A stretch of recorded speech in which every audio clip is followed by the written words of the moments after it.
Bon, donc ici, on va parler un petit peu, on va faire une petite démonstration qui est archi connue, bon, de par normalement, logiquement, par tous les étudiants, logiquement, j'ai bien dit logiquement, parce que c'est vrai que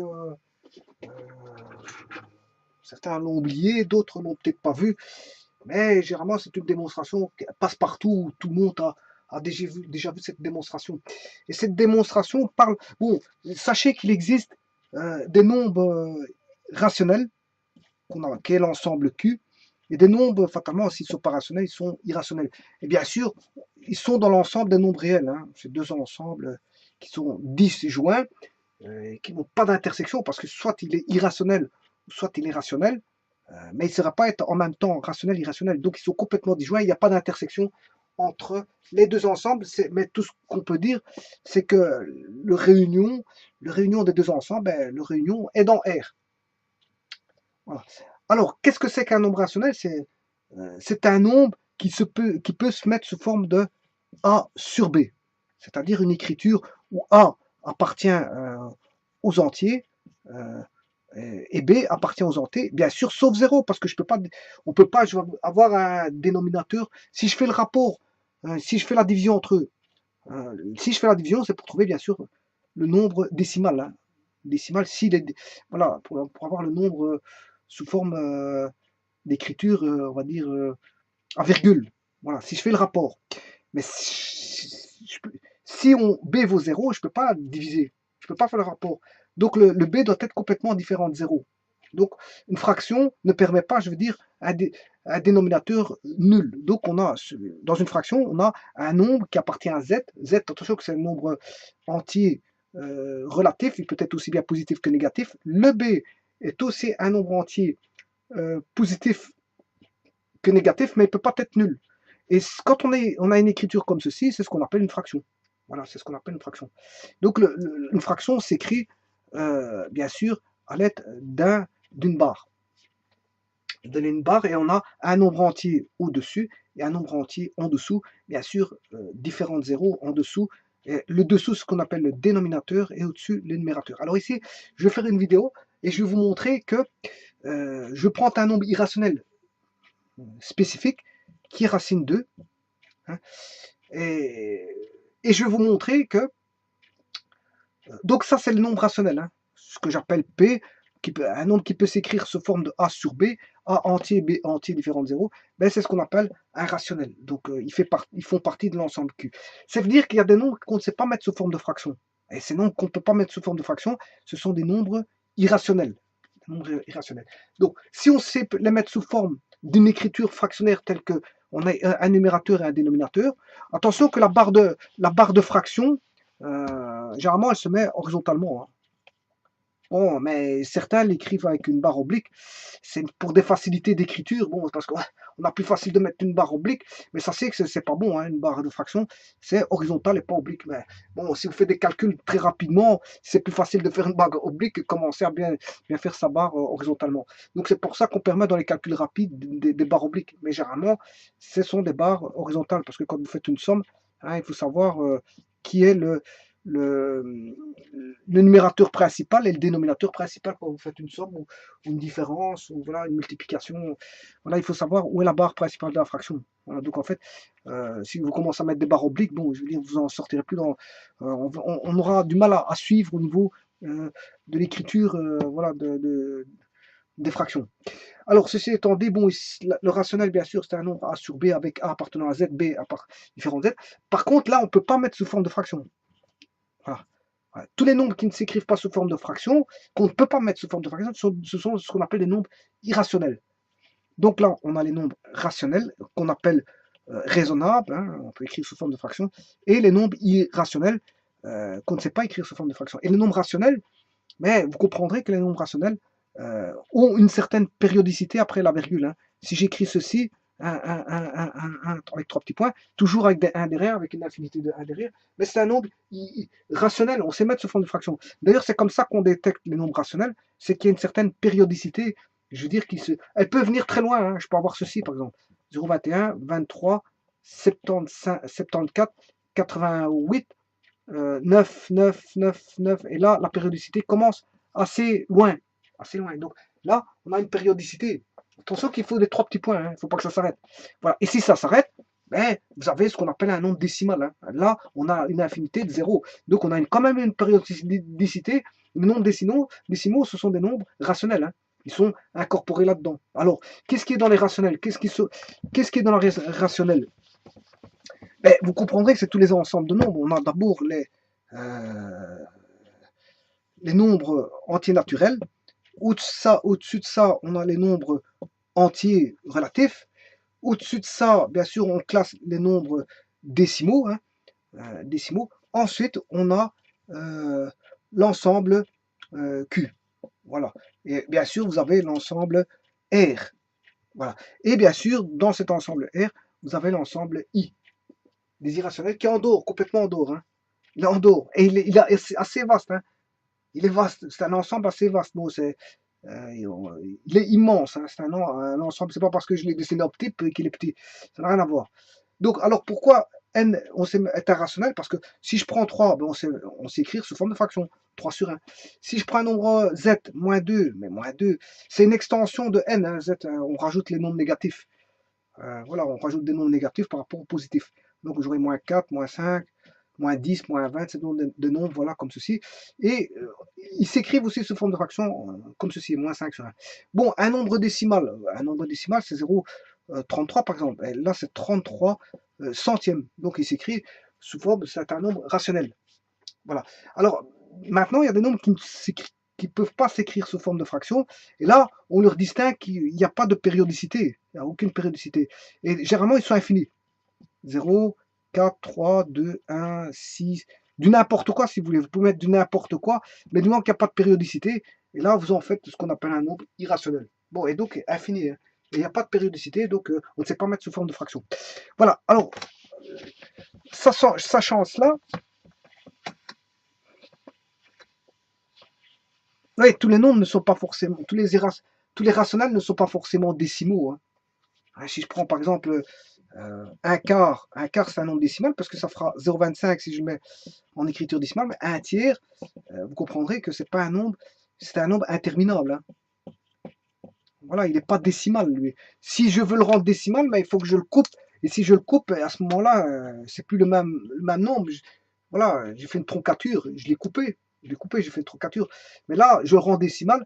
Et je suis obligé d'utiliser des nombres décimaux quand je fais de la science parce que on n'écrira jamais un nombre avec une infinité de nombres derrière. Donc, on va jusqu'à un certain nombre de décimales en science. Donc, fatalement, on rend un nombre un tiers en décimal en écrivant 0,33, 0,333, 0,33, etc. Bon. Et plus on le coupe, et plus, je veux dire, il est apprécié. Voilà. Alors, moi, ce que je vais démontrer ici, c'est que je prouvais que aucun rationnel n'a 2 pour carré. C'est-à-dire, je prends P sur Q, x fois x, qui vaut x carré entre nous, x fois x ça fait x carré, mais vaut 2. Donc, trouver un rationnel pour lequel je mets au carré vaut 2. Ça n'existe pas, ça. Pourquoi ça n'existe pas? Parce que, je vais vous le montrer. Parce que, justement, tout simplement, racine 2 est un nombre irrationnel. Il n'appartient pas à Q, mais il appartient à l'ensemble des irrationnels. Donc, fatalement, je vais prouver par là que aucun rationnel n'a, si vous voulez, 2 pour carré. 2 pour carré de 2 rationnels. Donc, j'ai P fois Q, voilà, donne 2. Voilà, donc, voilà. Alors, comment se fait la démonstration là? Comme je vous ai dit, beaucoup de gens connaissent cette démonstration là parce qu'ils l'ont vu à l'école. Elle est très simple. Il y a deux cas de figure. Ça va traiter par rapport à la parité. Maintenant, avant de parler aucun rationnel n'a 2 pour carré, je vais parler sur les rationnels. Un rationnel peut être, je veux dire, un multiple d'une valeur aussi bien au numérateur et au dénominateur. Donc on dit quelle est la fraction ici, elle est réductible. Pourquoi elle est réductible? Parce que elle est réductible parce que j'ai un coefficient k aussi bien qui multiplie le dénominateur que le numérateur que le dénominateur. Et pour la rendre irréductible, mais je dois simplifier au maximum par la valeur la plus grande de k, qui est le plus grand commun, je veux dire, plus grand commun multiple. On va regarder. Si j'ai 2 quarts. Pourquoi 2 quarts est simplifiable? Parce que 2 quarts, c'est 1 fois 2, et 4, c'est 1 fois 2 fois 2. Bon, c'est-à-dire que 4, quel est le plus grand nombre qui divise 4? C'est 2. Quel est le plus grand nombre qui divise 2? Mais c'est 2. Donc, le plus grand nombre, c'est le plus grand diviseur commun. Le plus grand diviseur commun entre 2 et 4. Et le plus grand diviseur commun, c'est ce qu'on appelle le PGCD. Donc, quand vous avez simplifié par le PGCD au niveau du numérateur et du dénominateur, K étant le PGCD, bien sûr, entre le numérateur et le dénominateur, qu'est-ce qui va rester? Mais il va rester une fraction, ce qu'on appelle une fraction irréductible, parce qu'on devient une fraction irréductible. Et toute fraction, on peut retrouver son multiple, un multiple, si je prends 2 quarts, mais si je fais x2, c'est la même fraction que 2 quarts, puisque ça sera 4 huitièmes. 4 huitièmes, c'est 2 quarts. Si je fais encore x3, x3, vous allez voir que 2 fois 2 fois 3, ça fait 4 fois 3, 12, 4 fois 2, 8, fois 3, 24, 3 fois 4, 3 fois 2, 6 fois 4, 24, ouais, 2 quarts, c'est un demi, je m'excuse. Donc 2 quarts, ça fait un demi. Si je fais x2 demi, mais ça reste un demi. Et si je fais x2 demi, x3 tiers, au total, j'ai fait x6 au numérateur et x6 au dénominateur, ça reste toujours 12 24e qui vaut toujours un demi. Et la fraction irréductible, c'est un demi. Donc je peux toujours multiplier une fraction par une valeur k que je veux au niveau du numérateur dénominateur. Ça va démultiplier la fraction par un coefficient k. Mais je peux, en ayant une fraction, la réduire à sa plus simple expression, elle sera ce qu'on appelle irréductible. Alors, comment voit-on si elle est irréductible? On voit qu'elle est irréductible tout simplement parce que P et Q, il n'y a pas de coefficient qui se divise entre P et Q. C'est-à-dire qu'entre eux, P et Q sont premiers entre eux. Il n'y a pas de valeur entière qui va diviser P et Q en même temps parce qu'il a été divisé par tous les nombres possibles imaginables pour arriver justement à une fraction qui est réductible. Si elle est réductible, c'est parce qu'entre P et Q, il n'y a plus de facteurs communs. Voilà, et s'il n'y a plus de facteurs communs, c'est parce qu'en fait, on dira que ces deux valeurs, P et Q, sont premiers entre eux, parce qu'il n'y a plus de valeurs qui divisent P et Q ensemble. Donc, je vais prendre une fraction irréductible, c'est-à-dire que, bon, elle est réduite à sa plus simple expression, et on ne sait plus les diviser, on ne sait plus la réduire, hein. Irréductible, ça veut dire qu'on ne sait plus la réduire, donc PQ, voilà. Donc, ici, je vais traiter aucun rationnel n'a 2 pour carré. Voilà, et n'oubliez pas que un rationnel, c'est P sur Q, il y en a 2, c'est-à-dire que P carré sur Q carré égale à 2. C'est-à-dire que P sur Q au carré est égal à 2. Voilà. En d'autres termes, que P sur Q est égal à racine de 2, si vous voulez. Voilà. Donc, aucun rationnel n'a 2 pour carré. Je vais démontrer ceci. Et donc, que 2 est bien un irrationnel. Et ça prouve que 2 sera bien un irrationnel après ma démonstration. Bon, alors pour ça, racine 2 est un irrationnel. Hein. Ça, on le sait tous. Donc, c'est une racine 2, c'est 0, normalement 0,707. Il faut que je regarde à la machine. Je ne sais pas où j'ai mis ma machine, mais voilà. Ouais, là. Si je prends racine de 2, racine carrée de 2. Voilà, on va voir. La machine va le donner avec une certaine... C'est 1,14. Ouais. Je confonds avec racine 2 sur 2, parce qu'en trigonométrie, c'est racine 2 sur 2. Ouais, racine 2, c'est plutôt 1,414, 2, 13, 56, 2. Et ça continue jusqu'à l'infini. Et aucune périodicité, je veux dire, qui va suivre. Voilà. C'est ça. Je m'excuse, parce que 0,707, c'est plutôt racine 2 sur 2. Hein. C'est en trigonométrie. Voilà. Une petite confusion que je viens de faire, mais enfin, bref. Donc, voilà. C'est ça un nombre irrationnel. Donc, il va aller jusqu'à l'infini. 3 petits points. Hein. La machine devrait indiquer 3 petits points, mais elle ne l'indique pas. Parce que la machine coupe, parce qu'elle a une mémoire limitée. Donc, si elle a une mémoire limitée, elle coupe. Elle fait une troncature. Si elle fait une troncature, à ce moment-là, bon, on a un nombre décimal. Donc la machine indique des nombres décimaux et pas des nombres irrationnels. Parce que c'est impossible pour elle d'indiquer un nombre irrationnel, à moins qu'elle mette 3 petits points et dise que ça continue. Là, on comprendrait. De toute façon, il est impossible d'écrire un nombre irrationnel. Écrire un nombre irrationnel, c'est impossible. Du fait que c'est une écriture infinie. Donc il faut bien s'arrêter quelque part. Et chaque fois qu'on s'arrêtera. Par contre, quand on met racine 2, on comprend que c'est un nombre infini. Hein. on comprend que c'est un nombre infini, parce qu'on sait bien que racine 2 est un irrationnel, donc fatalement, on se dit que c'est une écriture infinie. Bon, pointe à la ligne. Maintenant, qu'est-ce qu'elle vaut? Ça, personne ne le sait. Mis à part les premiers nombres comme 1,414, donc 213, 562, je veux dire, à part ça, je veux dire, à personne qui sait, je veux dire, qu'est-ce qu'il y a derrière. Et ça n'a pas d'intérêt de savoir ce qu'il y a derrière. Voilà. Quand on utilise racine 2, on utilise jusqu'à un certain nombre de décimales possible. Et donc, ça, on le rend bien décimal, puisqu'on va chercher un nombre de décimales possible, parce qu'il est impossible d'écrire le nombre irrationnel.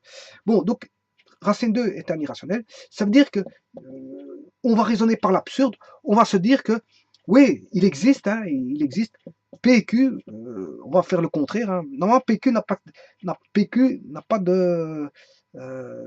PQ fois P sur Q fois P sur Q est égal à 2. Bon, P sur Q, il n'y a aucun rationnel qu'à 2 pour carré. Donc P sur Q fois P sur Q ne donnera jamais 2. Mais je fais en sorte qu'il donne 2, parce que je raisonne par l'absurde. Donc c'est-à-dire que ici, racine 2 est un irrationnel, mais je vais considérer qu'il existe PQ des rationnels, enfin des valeurs entières, PQ, avec bien sûr P appartenant au naturel ici, et Q appartenant, attention, à N0 parce que c'est un dénominateur. Bon, je vais extraire les négatifs tels que, je vais dire, ça existe, que P sur Q au carré existe et ça fasse 2. Ouais, bon, on se dit, c'est absurde, hein. C'est une hypothèse absurde.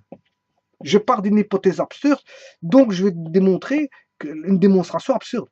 Et voilà, une absurdité va ramener une absurdité, mais ça prouvera au moins que dans l'absurdité, faite au départ, que ce qui a été démontré à la fin et qui était démontré comme absurde, mais je veux dire, fait en sorte que va faire en sorte que l'hypothèse est vraiment absurde. La véracité d'avoir une hypothèse absurde. Et si l'hypothèse est absurde, ben, ça veut dire que c'est pas vrai, l'hypothèse est fausse. Hein, si la démonstration, je vois que c'est absurde, ben, c'est que l'hypothèse est déjà fausse. Je vais démontrer quelque chose de faux. Je prends une hypothèse fausse. Je démontre que, fatalement, si je prends quelque chose de faux, j'ai du faux. Donc ça veut dire que l'hypothèse, c'est complètement faux. Et donc si c'est complètement faux, voilà, je peux déduire certaines choses. Voilà, c'est ça que ça veut dire. Donc c'est pour ça qu'on prend une hypothèse absurde. Donc ici, PQ sur carré égale 2. Bon, on va se dire ceci. Bon, on voit bien que c'est absurde. Hein.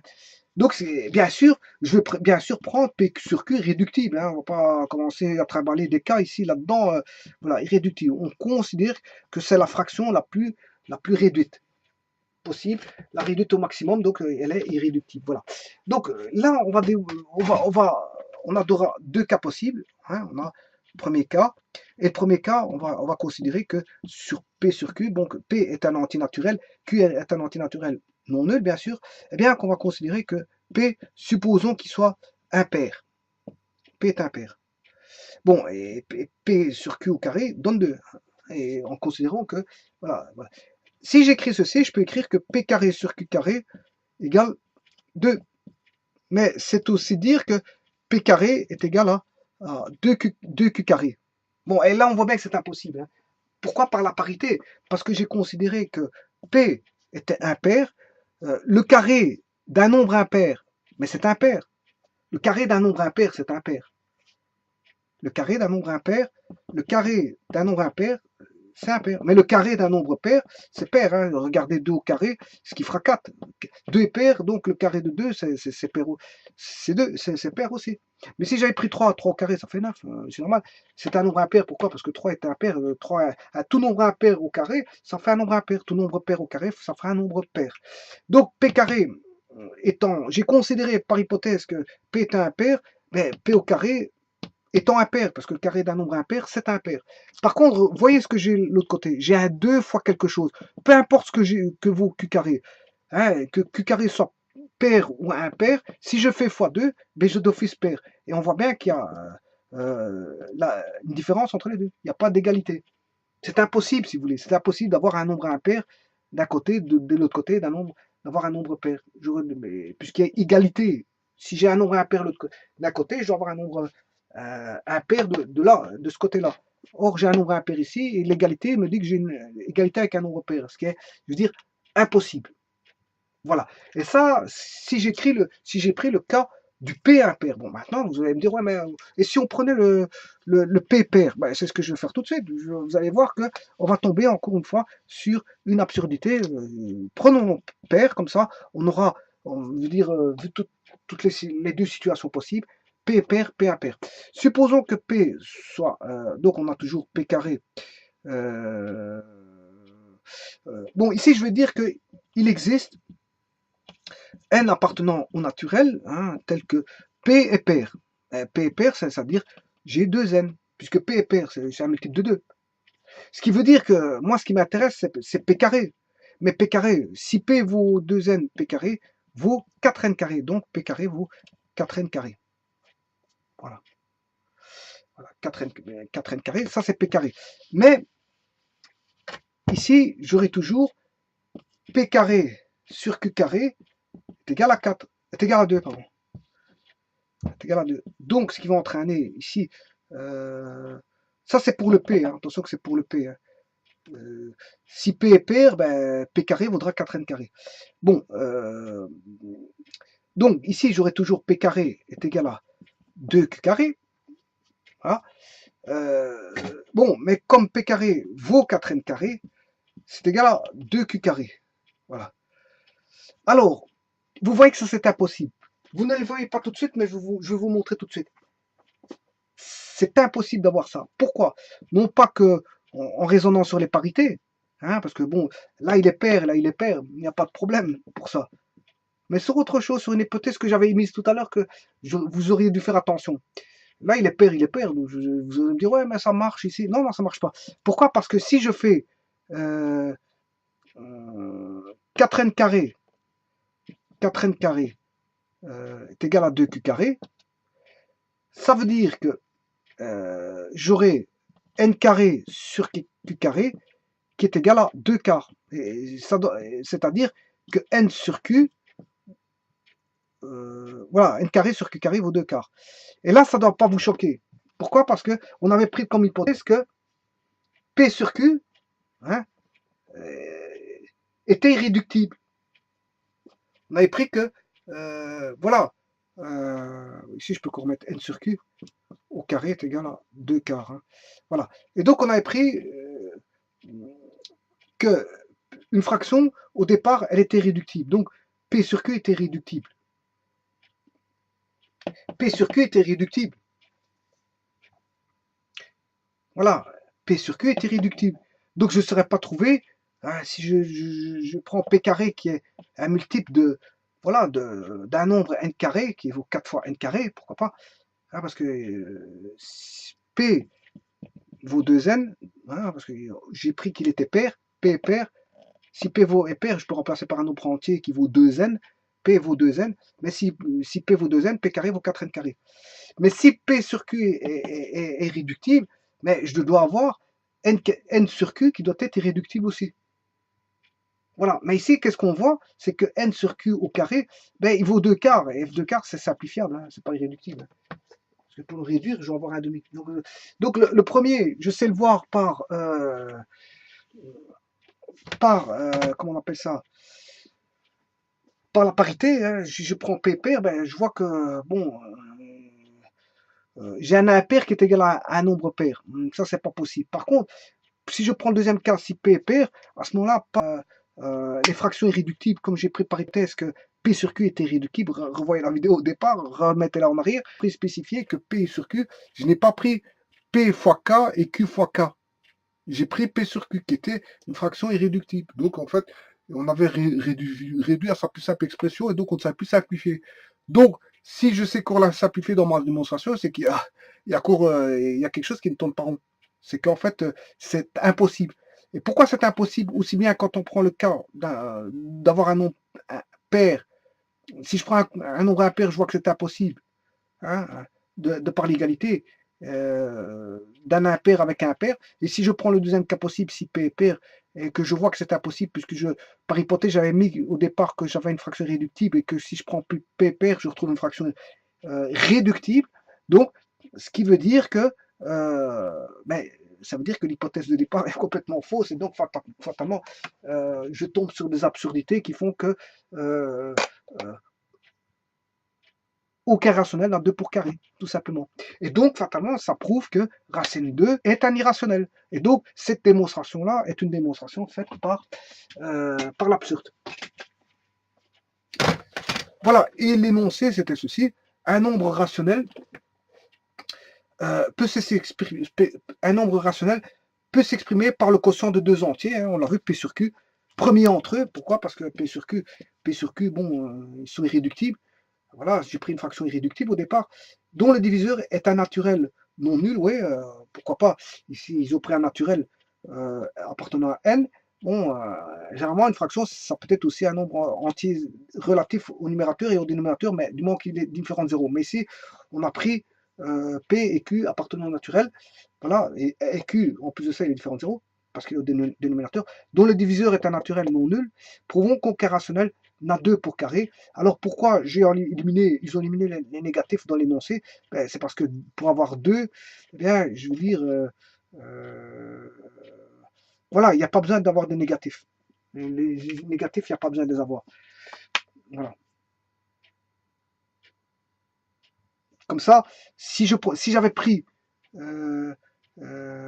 voilà, c'est pour éliminer le cas négatif, hein, et discuter sur un nombre positif. Voilà. Donc, prouvons qu'aucun rationnel n'a 2 pour carré, ben, ça a été fait. Et donc, encore une fois, racine 2, on démontre que racine 2 était un irrationnel par la parité. Donc, en fait, vous voyez que la parité peut s'exprimer de moult manières. Moult, ça veut dire beaucoup de manières. De moult manières qui montrent que beaucoup de choses. Hein, la parité est un outil, je veux dire, qui peut aider les mathématiciens pour certaines démonstrations, comme je vous l'ai montré. Tout à l'heure, j'ai fait une démonstration sur une des vidéos, moins 1 exposant n carré plus n carré, enfin, je ne sais plus quoi, en exposant, ben, on a utilisé la parité pour démontrer. Voilà. Et beaucoup de démonstrations font appel à la parité. La sommation, quand on a un nombre de termes, bon, est-ce qu'on a un nombre de termes pair ou impair, voilà. Donc, voilà, quand ça s'arrête dans une somme, est-ce qu'on a une somme paire ou impair, ça peut tout changer. Ça peut tout changer, hein. Le résultat ne sera pas le même.